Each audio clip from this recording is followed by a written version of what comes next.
Hello everyone, welcome to 7th Standard Kandy Prakash. So remaining topics na continue ಮಾಡೋಣ ಓಕೆನಾ. Removing bracket. So ಇದೊಂದು important topic. Okay, so ಇನ್ನು higher ಸ್ಟಡೀಸ್ಗೆ ಹೋದರೆ ಅಥವಾ ಇನ್ನೂ ಕಾಂಪ್ಲೆಕ್ಸ್ ಟಾಪಿಕ್ನೆಲ್ಲ ನೀವು ಅರ್ಥ ಮಾಡ್ಕೊಬೇಕು ಅಂತಂದರೆ ಈ ರಿಮೂವಿಂಗ್ ಬ್ರಾಕೆಟ್ಸ್ ಏನಿದೆ ಈ ಟಾಪಿಕ್ನ ಚೆನ್ನಾಗಿ ಅರ್ಥ ಮಾಡ್ಕೋಬೇಕು. So let us find the value of this expressions. ಈಗ ಒಂದು ಎಕ್ಸ್ಪ್ರೆಷನ್ ಇದೆ, ಇದನ್ನ ಹೇಗೆ ಸಾಲ್ವ್ ಮಾಡೋದು? We know that already. ಯಾವಾಗೆಲ್ಲ ಬ್ರಾಕೆಟ್ ಇರುತ್ತೆ ಅದನ್ನ ಫಸ್ಟ್ ಸಾಲ್ವ್ ಮಾಡಿ, then we have to subtract from the given number. Here it is 200. So ಏನಾಗುತ್ತೆ, ಅದು 200 ಇಂದ ನಾವು 40 ಪ್ಲಸ್ 3 ಅಂದರೆ 43ನ ಮೈನಸ್ ಮಾಡ್ತಾ ಇದ್ದೀವಿ. So then we will get the answer. But removing the bracket ಅಂದರೆ doesn't mean you simplify the bracket ಅಲ್ವಾ. Simplify the bracket ಅಂತ ಅವ್ರು ಕೊಡ್ಬೋದಾಗಿತ್ತು ಈ ರೀತಿ ಮಾಡೋದಾಗಿದ್ರೆ. ಅವ್ರೇನಕ್ಕೆ ರಿಮೂವಿಂಗ್ ದ ಬ್ರಾಕೆಟ್ ಅಂತ ಹೇಳ್ತಿದ್ದಾರೆ? ರಿಮೂವಿಂಗ್ ದ ಬ್ರಾಕೆಟ್ ಮೀನ್ಸ್ 200 ಇದೆ ಮೈನಸ್ 40 ಪ್ಲಸ್ 3. ಈ ಬ್ರಾಕೆಟ್ನ ಇಲ್ಲದೆ ನಾವು ಎಕ್ಸ್ಪ್ರೆಷನ್ನ ಬರೀಬೇಕು. Okay, so I will give another small example like 2. I don't want 2, so let me make it 8. 8 minus 2 plus 3. ಓಕೆನಾ. ಸೊ ಈ ಎಕ್ಸ್ಪ್ರೆಷನ್ನ ಇಟ್ಕೊಂಡು ನಾನು ಇದನ್ನು ಎಕ್ಸ್ಪ್ಲೈನ್ ಮಾಡ್ತೀನಿ. ಓಕೆ, 8 ಮೈನಸ್ 2 ಪ್ಲಸ್ 3 ಅಂದರೆ 2 ಮತ್ತು 3 ಸಮ್ ಮಾಡಿ 8ಅಲ್ಲಿ ಮೈನಸ್ ಮಾಡಬೇಕು. So what the answer we will get? 8 minus 2 plus 3 ಅಂದರೆ ಎಷ್ಟು? 5. The final value is 3. 8 minus 5 3. Okay, but ಈಗ ಇದನ್ನು ಬ್ರ್ಯಾಕೆಟ್ ಇಲ್ಲದೆ ಬರೀತೀನಿ ನಾನು. 8 ಮೈನಸ್ 2 ಪ್ಲಸ್ 3. ಈಗ ಇವೆರಡು ಸೇಮಾ? ಈ ಎಕ್ಸ್ಪ್ರೆಷನ್ ಮತ್ತು ಈ ಎಕ್ಸ್ಪ್ರೆಷನ್ ಎರಡು ಸೇಮ್ ಇದೆಯಾ? No, it is not same. Completely, expression is totally different from this expression. Can you say the correct expression now? Expression ige without bracket correct expression ಹೇಗಿರುತ್ತೆ? 8 minus 2 minus 3.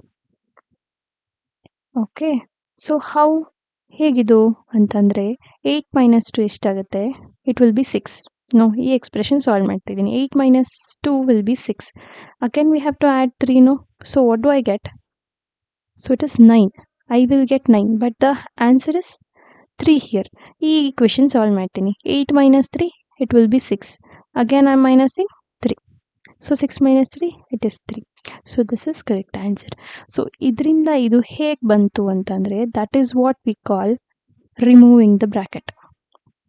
ಯಾವಾಗೆಲ್ಲ bracket immediate ನಮಗೇನಿದೆ negative ಇದೆ ಅಂದರೆ ಇದನ್ನ sign ಅಂತ ಹೇಳ್ತೀವಿ. So negative sign ಯಾವಾಗೆಲ್ಲ ಒಂದು ಬ್ರ್ಯಾಕೆಟಿಂದ immediate ಹೊರಗಡೆ ಇರುತ್ತೋ ಒಳಗಡೆ ಇರೋ ನಂಬರ್ಸ್ ಎಲ್ಲ ನಾವು ಬ್ರ್ಯಾಕೆಟ್ನ ರಿಮೂವ್ ಮಾಡಿದಾಗ ಸೈನ್ ಚೇಂಜ್ ಆಗುತ್ತೆ. ಒಳಗಡೆ ನಂಬರ್ಗೆ ಏನಾದರೂ ಸೈನ್ ಇರಲಿ, ಹೊರಗಡೆ ತೆಗಿತಾ ಇದ್ದೀವಿ ಬ್ರ್ಯಾಕೆಟ್ನ ರಿಮೂವ್ ಮಾಡಿ ಬರೀತಾ ಇದ್ದೀನಿ ಅಂದರೆ the sign will be completely changed. Okay, like 8 2 sign ಏನಿದೆ ಇಲ್ಲಿ ಬ್ರ್ಯಾಕೆಟ್ ಒಳಗಡೆ ಇಟ್ ವಿಲ್ ಬಿ ಪಾಸಿಟಿವ್. ಅಲ್ಲಿ ಏನೂ ಮೆನ್ಷನ್ ಮಾಡಿಲ್ಲ ಸಿಂಬಲ್ ಅಂತಂದರೆ symbol sign both are same. ಏನೂ ಮೆನ್ಷನ್ ಮಾಡಿಲ್ಲ ಅಂತಂದರೆ that will be positive always. 2ಗೆ ಪಾಸಿಟಿವ್ ಸೈನ್ ಇದೆ. ಸೊ ಬ್ರ್ಯಾಕೆಟ್ನ ರಿಮೂವ್ ಮಾಡ್ತಾ ಇದ್ದೀನಿ ಅಂದರೆ it will automatically becomes negative and 3 also become negative. Okay, indirect mean ಏನು? ಈ ಮೈನಸ್ ಇಲ್ಲೂ ಮಲ್ಟಿಪ್ಲೈ ಆಗಿದೆ ಆ್ಯಂಡ್ ಹಿಯರ್ ಆಲ್ಸೋ ಮಲ್ಟಿಪ್ಲೈಡ್ ಅಂತ ಅರ್ಥ. If you don't understand this one, leave it. Bracket ಒಳಗಡೆ ಇರೋ ಸೈನ್ ಎಲ್ಲ ಏನಾಗುತ್ತೆ? ಚೇಂಜ್ ಆಗುತ್ತೆ. So this one you have to understand here. Okay, ಈಗ 200 ಮೈನಸ್ 40 ಪ್ಲಸ್ 3ನ ಹೇಗೆ ಎಕ್ಸ್ಪ್ಲೈನ್ ಮಾಡಿದ್ದಾರೆ ಅಂತ ನೋಡೋಣ. ಸೊ ಫಸ್ಟ್ ಏನು ಮಾಡಿದ್ದಾರೆ ಅವರು, 200ಇಂದ 43ನ ಸಬ್ಟ್ರಾಕ್ಟ್ ಮಾಡೋಕ್ಕೆ ಸ್ವಲ್ಪ ಲೆಂತಿ ಅನ್ಸುತ್ತಲ್ವಾ, ಡೈರೆಕ್ಟಾಗಿ ಮಾಡೋಕ್ಕಾಗಲ್ಲ. We have to take carry and then subtract. Okay, but 200ಇಂದ 40ನ ಡೈರೆಕ್ಟಾಗಿ ಮಾಡ್ಬೋದಲ್ವಾ. ವಿ ವಿಲ್ ಗೆಟ್ 160 ಈಸಿಲಿ. ಸೊ ಫಸ್ಟು 200ಗೆ 43ನ ಡೈರೆಕ್ಟ್ ಮೈನಸ್ ಮಾಡೋದ್ರ ಬದಲು 200ಗೆ ಫಸ್ಟ್ 40 ಮೈನಸ್ ಮಾಡ್ಬೋದಲ್ವಾ. 200ಗೆ ಫಸ್ಟ್ 40 ಮೈನಸ್ ಮಾಡಿ ಬಂದಿರೋ ಆನ್ಸರಿಗೆ ಇಲ್ಲಿ 160 ಬರುತ್ತೆ. Again can we minus 3? ಟೋಟಲಾಗಿ ಮೈನಸ್ ಮಾಡಬೇಕಾಗಿರೋದು 43. ಫಸ್ಟ್ 40 ಮಾಡ್ಕೊತೀನಿ, ಆಮೇಲೆ 3ನ ಮೈನಸ್ ಮಾಡ್ಕೊತೀನಿ. Both are same, no? ಅಂದರೆ ಅಲ್ಲಿ ಮೀನಿಂಗ್ ಏನಾಯಿತು, 200ಅಲ್ಲಿ ಫಸ್ಟ್ 40 ಮೈನಸ್ ಮಾಡಿದ್ದೀನಿ, ಇಲ್ಲಿ ಬಂದಿರೋ ಆನ್ಸರಿಗೆ ಅಗೇನ್ ಮೈನಸ್ 3 ಅಂತ. ಸೊ ಈ ಎಕ್ಸ್ಪ್ರೆಷನ್ದು ನೆಕ್ಸ್ಟ್ ಸಿಂಪ್ಲಿಫೈಡ್ ಫಾರ್ಮ್ ಅಂದರೆ ಬ್ರ್ಯಾಕೆಟ್ ರಿಮೂವ್ ಮಾಡಿದ್ರೆ ದಿಸ್ ಇಸ್ ದ ಎಕ್ಸ್ಪ್ರೆಷನ್. ಅಂದರೆ ಏನಾಯಿತು ಅಲ್ಲಿ, ಬ್ರ್ಯಾಕೆಟ್ ಒಳಗಡೆ ಬ್ರ್ಯಾಕೆಟಿಂದ ಹೊರಗಿರೋ ಸೈನ್ ಯಾವುದು? ನೆಗೆಟಿವ್. ನೀವು ಕೇಳ್ಬೋದು ಇಲ್ಲಿ ನೆಗೆಟಿವ್ ಇರೋದಕ್ಕೆ ಇಷ್ಟೆಲ್ಲ ಬರ್ತಿದೆ, what if it is positive? 200ಗೆ ಪ್ಲಸ್ ಆಗಿದ್ರೆ ಇಲ್ಲೇನಾದರೂ there is no need to put this bracket, we can directly write. ಯಾಕಂದರೆ ಪಾಸಿಟಿವ್ ಇದ್ದಾಗ ಒಳಗಿರೋದು ಏನೂ ಚೇಂಜ್ ಆಗಲ್ಲ, ಸಿಂಬಲ್ಸ್ ಎಲ್ಲ ಸೇಮ್ ಇರುತ್ತೆ, ಡೈರೆಕ್ಟಾಗಿ ಬರಿಬೋದು. ನೆಗೆಟಿವ್ ಇದ್ದಾಗ ಮಾತ್ರ ಬ್ರಾಕೆಟ್ ಒಳಗಿರೋದೆಲ್ಲ ಸೈನ್ ಚೇಂಜ್ ಆಗುತ್ತೆ. ಸೊ -40 ಆಯಿತು, 3 ಕೂಡ -3 ಆಯಿತು. So this is the concept called removing bracket. I hope you are understanding.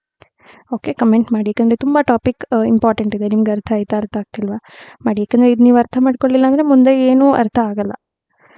Then subtract 3. Okay, so ಇಲ್ಲಿ ನಾನು ಏನು ಹೇಳಿದೆ ಅದನ್ನೇ ಇಷ್ಟುದ್ದ ಬರೆದಿದ್ದಾರೆ ಇವರು, ದ ಫೈನಲ್ ಆನ್ಸರ್. ಸೊ ಹೀಗಿರೋದನ್ನ ಹೀಗೆ ಸಿಂಪ್ಲಿಫೈ ಮಾಡಿ ರಿಮೂವ್ ಬ್ರಾಕೆಟ್ನ ರಿಮೂವ್ ಮಾಡಿ ಬರಿಬೋದು. So 200. I will give another one to check whether you understand or not. ಇದನ್ನು ನನಗೆ ಕಮೆಂಟಲ್ಲಿ ಆನ್ಸರ್ ಹೇಳಿ, ಓಕೆನಾ. 40 ಮೈನಸ್ ಆಫ್ 20 + 5. ಸಿಂಪ್ಲಿಫೈ ಮಾಡಿ ಆನ್ಸರ್ ಹೇಳಿ ಸಾಕು, ನನಗೆ ಫೈನಲ್ ವ್ಯಾಲ್ಯೂ ಬೇಡ. ಇದ್ರದ್ದು ಬ್ರಾಕೆಟ್ನ ರಿಮೂವ್ ಮಾಡಿ ಸಿಂಪ್ಲಿಫೈ ಮಾಡಿ ಆನ್ಸರ್ ಹೇಳಿ. Okay okay. ಸೊ ನೆಕ್ಸ್ಟ್ ಇನ್ನೊಂದು ಎಕ್ಸಾಂಪಲ್ ಇದೆ. We also saw this earlier in the case of Ifran purchasing a biscuit packet and tur dal. ಓಕೆನಾ, ಆ ಕೇಸಲ್ಲೂ ನಾವು ಈ ಥರ ಕ್ವೆಶನ್ನ ನೋಡಿದ್ವಿ. ಅವನು ಹೋಲ್ಸೇಲ್ ಮಾರ್ಕೆಟಲ್ಲಿ ಹೋಗಿ ಪರ್ಚೇಸ್ ಮಾಡ್ಕೊಂಡು ಬಂದಿರ್ತಾನಲ್ವ. So then he paid 100 rupees. So 15 ರುಪೀಸಿಗೆ ಪರ್ಚೇಸ್ ಮಾಡಿ 56 ರುಪೀಸ್ಗೂ ಮತ್ತೆ ಪರ್ಚೇಸ್ ಮಾಡಿ ಆಮೇಲೆ ಅವನು 100 ರುಪೀಸ್ ಕೊಡ್ತಾನೆ. ಸೊ ಅಂದರೆ ಏನರ್ಥ, 100ಅಲ್ಲಿ 15 ಮೈನಸ್ ಆಗಬೇಕು, 56 ಮೈನಸ್ ಆಗಬೇಕು. I can not write this expression as 100 minus 15 plus 56 ಅಂತ ಬರೆಯೋ ಹಾಗಿಲ್ಲ. ಓಕೆನಾ. ಸೊ ನಿಮಗೆ ಮೇಲ್ಗಡೆ ಕಾನ್ಸೆಪ್ಟ್ ಅರ್ಥ ಆಗಿದ್ರೆ ಇದನ್ನು ಡೈರೆಕ್ಟಾಗಿ ನೀವೇ ಬರಿಬೋದು, ನೋ ನೀಡ್ ಆಫ್ ದಿಸ್ ಎಕ್ಸಾಂಪಲ್ಗೆ. ಸೊ ಇದನ್ನು ಈಸಿಯಾಗಿ ಹೇಗೆ ಬರಿಬೋದು, 100 ರಿಮೂವ್, ಬ್ರಾಕೆಟ್ ರಿಮೂವ್ ಅಂತಂದರೆ ಬ್ರಾಕೆಟ್ ಒಳಗಿರೋ ಎರಡು ನಂಬರ್ದು ಸೈನ್ ಏನಿರುತ್ತೋ ಚೇಂಜ್ ಆಗಿರುತ್ತೆ. ನೆಗೆಟಿವ್ ಇದ್ದರೆ ಪಾಸಿಟಿವ್ ಆಗುತ್ತೆ, ಪಾಸಿಟಿವ್ ಇದ್ದರೆ ನೆಗೆಟಿವ್ ಆಗಿರುತ್ತೆ. ಈ ಎರಡು ನಂಬರ್ದು ಪಾಸಿಟಿವ್ ಇದೆ, ಸೊ ಎರಡು ನಂಬರು ನೆಗೆಟಿವ್ ಆಗುತ್ತೆ. ಓಕೆ, ಇದನ್ನೆಲ್ಲ ನೀವೇ ಓದಿ, ಇಲ್ಲಿ ಏನಿದೆ ನೀವು ಅರ್ಥ ಮಾಡ್ಕೊಂಡಿದ್ದೀರ ಅದನ್ನು ಇಲ್ಲೂ ಮತ್ತೆ ಬರೆದಿದ್ದಾರೆ. Okay, so see here 100 minus 15 plus 56 is written as 100 minus 15 plus 15. ನಿಮ್ಗೆ ಅರ್ಥ ಆಗಿದ್ದೇನು, ಬ್ರಾಕೆಟ್ ಒಳಗಡೆ ಈ ರೀತಿನೇ ಇರಬೇಕದು. ಓಕೆನಾ. ಇಲ್ಲಿ ನೆಗೆಟಿವ್ ಇದ್ದಾಗ ಮಾತ್ರ ಇಲ್ಲಿ ಏನು ನಂಬರ್ ಇರುತ್ತೋ ನಂಬರ್ದು ಕಂಪ್ಲೀಟ್ ಸೈನ್ ಚೇಂಜ್ ಆಗುತ್ತೆ. ಇಲ್ಲಿ ಒಂದೇ ಒಂದು ನಂಬರ್ ಇತ್ತು, +4 ಇತ್ತು, ಏನಿವಾಗ ಇಟ್ ವಿಲ್ ಬಿಕಮ್ -4. ಇದ್ರ ಜೊತೆ +2 ಏನಾರು ಇತ್ತು ಅಂದರೆ it will become -2. What if it is like this, -3 ಇತ್ತು, +4 ಇತ್ತು, ಇದನ್ನೇನಾಗುತ್ತೆ ಬ್ರಾಕೆಟ್ ರಿಮೂವ್ ಮಾಡಿದರೆ. ಸೊ ನೆಗೆಟಿವ್ ನಂಬರ್ ಆದ್ಮೇಲೆ ಒಳಗೇನಿರುತ್ತೋ ಎಲ್ಲ ಸಿಂಬಲ್ ಚೇಂಜ್ ಆಗುತ್ತೆ. ನೆಗೆಟಿವ್ ಇದ್ದರೆ ಇಟ್ ವಿಲ್ ಬಿಕಮ್ +3, ಇದು -4. ಓಕೆ, ಇಲ್ಲಿ 3ಗೆ ಪಾಸಿಟಿವ್ ಬರೀದೇ ಇದ್ರು ಇಟ್ಸ್ ಓಕೆ, ಏನಾಗಲ್ಲ. ಸೊ ನೆಗೆಟಿವ್ ಸಿಂಬಲ್ 4ಗೆ ಬರೀಲೇಬೇಕು. Notice how upon removing the bracket preceded by a negative sign. So negative sign ಆದಮೇಲೆ ಬರೋ ಬ್ರಾಕೆಟ್ ಒಳಗಡೆ ಇರೋ ನಂಬರ್ದೆಲ್ಲ ಸೈನ್ ಚೇಂಜ್ ಆಗುತ್ತೆ.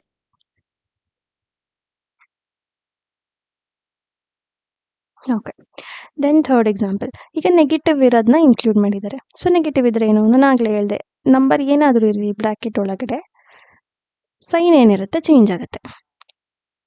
500 ಮೈನಸ್, ಸೊ ಈಗ ಬ್ರಾಕೆಟ್ ಒಳಗಡೆ 250 ಪ್ಲಸ್ ಇದೆ, ಸೊ ಇಟ್ ವಿಲ್ ಬಿಕಮ್ -250. ಇಲ್ಲಿ ಮೈನಸ್ ಇದೆ, ಬ್ರಾಕೆಟ್ ಒಳಗಡೆ ಇರೋ ನಂಬರು ಮೈನಸ್ ಇದ್ರೆ ಏನಾಯಿತು, ಪ್ಲಸ್ ಆಯಿತು. ಸೊ ಇದ್ರದ್ದು ಪ್ಲಸ್ ಇದೆ, ಮೈನಸ್ ಆಗುತ್ತೆ, ಇಲ್ಲಿ ಮೈನಸ್ ಇದೆ, ಪ್ಲಸ್ ಆಗುತ್ತೆ. So I got +250 and +100. Okay, see here, notice again when the bracket preceded by a negative sign are removed, the sign of the term inside the bracket change. So ಬ್ರಾಕೆಟ್ನ ಯಾವಾಗ ನಾವು remove ಮಾಡ್ತೀವೋ ಆವಾಗ negative sign ಇದ್ದರೆ ಅದು positive ಆಗುತ್ತೆ bracket ಒಳಗಡೆ ಇರೋ ನಂಬರಿಗೆ. Okay, like how 250 become -250 and 100 become +100. 100 minus ಇದ್ದದ್ದು ಇಲ್ಲಿ ಪ್ಲಸ್ ಆಯಿತು, ಇಲ್ಲಿ 250 ಮೈನಸ್ ಇದ್ದದ್ದು ಪ್ಲಸ್ ಇದ್ದದ್ದು ಮೈನಸ್ ಆಯಿತು. So can I give a homework here?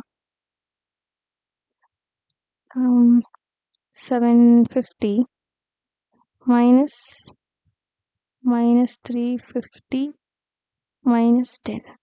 ಇದ್ರದ್ದು answer ಕಾಮೆಂಟಲ್ಲಿ hockey.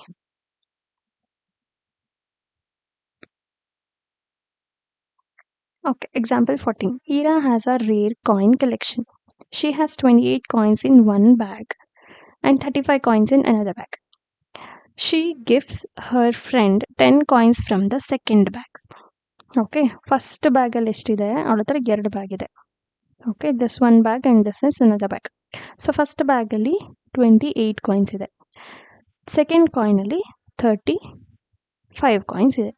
She gift Har friend 10 coins from the second bag. So gift ಅಂದ್ರೇನು? ಇಲ್ಲಿ ರೆಡ್ಯೂಸ್ ಆಯಿತು ವ್ಯಾಲ್ಯೂ, ಅಂದರೆ 35 ಇರೋದು ಮೈನಸ್ 10 ಕಾಯಿನ್ಸ್, ಅಂದರೆ 10 ಕಾಯಿನ್ಸ್ ಅವಳು ಬೇರೆಯವರಿಗೆ ಕೊಟ್ಟಿದ್ದಾಳೆ. Write an expression for the number of coins left with Heera. So ಇಲ್ಲಿ 35 ಅಲ್ಲಿ 10 ಮೈನಸ್ ಆಯಿತು, thus 28 in the first bag.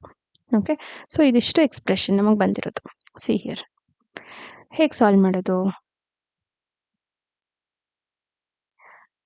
I can solve this 28 plus 35 minus 10. ಈಗ ಇದನ್ನ ಬ್ರಾಕೆಟ್ ರಿಮೂವ್ ಮಾಡಿದ್ರೆ ಏನಾಗುತ್ತೆ?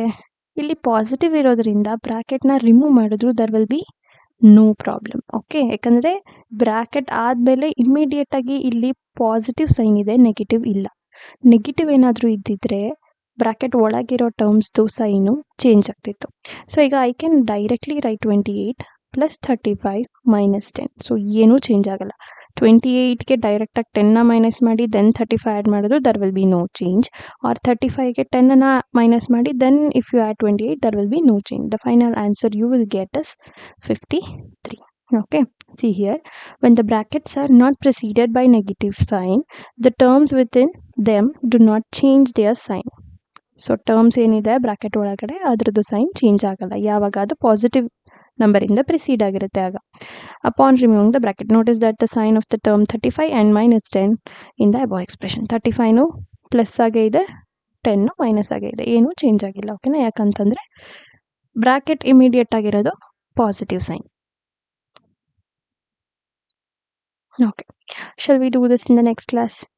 ಓಕೆ, ಸೊ ಕಾನ್ಸೆಪ್ಟ್ ಚೆನ್ನಾಗಿ ಅರ್ಥ ಮಾಡ್ಕೊಳ್ಳಿ, ಓದಿ. ಓಕೆ, ಸಬ್ಸ್ಕ್ರೈಬ್ ಆಗಿ, ಲೈಕ್ ಮಾಡಿ, ಕಮೆಂಟ್ ಮಾಡಿ, ಏನು ಅರ್ಥ ಆಗ್ತಿದೆ ಏನು ಅರ್ಥ ಆಗ್ತಿಲ್ಲ. Okay, support this channel. Thank you.